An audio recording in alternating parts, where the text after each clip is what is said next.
बिस्मिल्लाहिर्रहमानिर्रहीम। पाकिस्तान मुस्लिम league functional labour wing गुज़िश्ता कई अरसे से काम कर रही है, मगर अफसरान की हक तलफी होने के बावजूद भी हम इनके साथ अटैच थे, लेकिन अफसर होने की वजह से लेबर विंग में हम आया नहीं हो सकते थे। उसके बाद हम लोगों ने और नजम रिजवी साहब जो कि प्रेसिडेंट हैं डीएमसीज कराची के लेबर विंग के, उनसे मशावरत हुई और काफ़ी टाइम से बातचीत चली। इसके बाद अब हमने ऑफिसर एसोसिएशन का क़याम वजूद में लाया गया।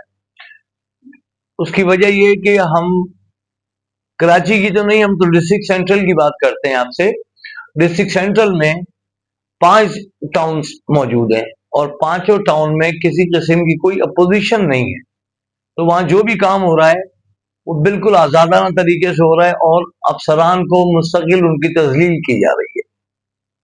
अब हमारे क़याम की मेन मकसद जो था वो ये है कि अफसरान को उनकी इज्जत को बहाल रखा जाए और अब जो अफसरान का एक प्रोटोकॉल बनता है वो उनको दिया जाए।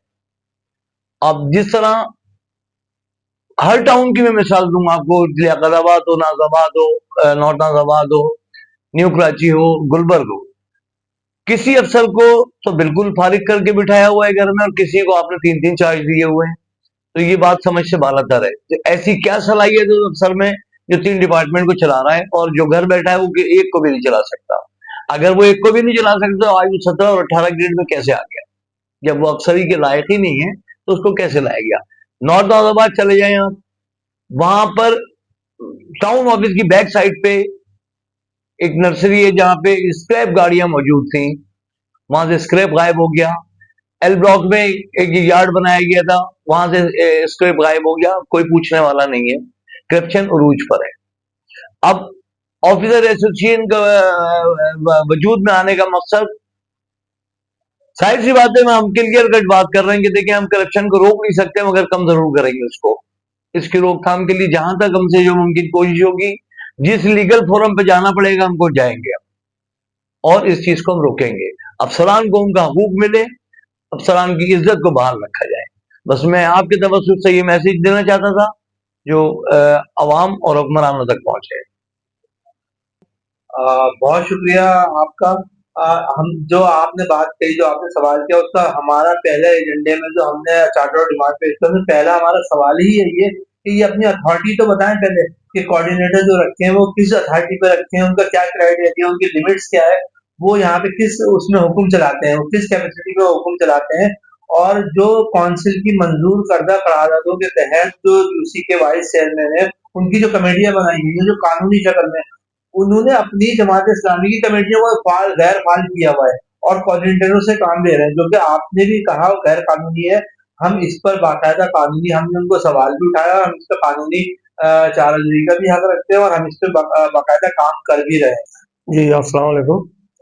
ये हमारा आज प्रेस कॉन्फ्रेंस हुई है, उसके हवाले से ये सारी चीज़ें हमारे पास लोडिंग है और इतने सारे इश्यूज हमने लगाए हैं चेयरमैन पांचों टाउनों पे, और इसके मुतालिक हम वजीर बल्दियात नासिर हुसैन शाह साहब के पास जाएंगे और ये हमारी मेरा ख्याल है 2-3 दिन के अंदर मुलाकात तवक्को है कि मुलाकात हो जाए और ये सारी चीज़ें हम वहाँ उठाएंगे कि पूरा नॉर्थ और पूरा सेंट्रल जो है ये खुदा हुआ है और इसके रोड कटिंग के अरबों रुपए जो आए हुए हैं और उनकी समझ में खुद नहीं आ रहा कि ये हम फाइलें कैसे बनाएं। रोजाना बना बना के थक गए हैं ये लोग, लेकिन वो रोड नहीं बन रहा है। फाइलें तो बहुत बन रही हैं लेकिन रोड वैसे के वैसे ही पड़े हुए हैं। पूरा आप सेंट्रल चले हैं कहीं पर भी तो रोड तो वैसे के वैसे ही पड़े हुए हैं और सेवरेज के काम जो इनके नहीं है वो करा रहे हैं, जो अनलीगल काम है।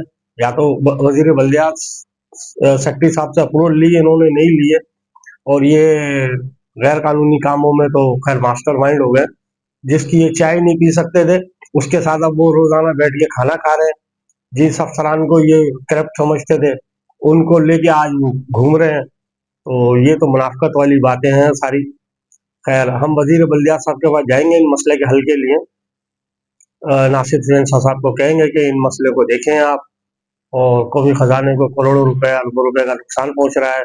इतनी रिकवरियां आ रही हैं तो ये जा कहाँ रही हैं, और रोड वैसे के वैसे ही खुले हुए इंटरनल जितने भी हैं टाउनों के।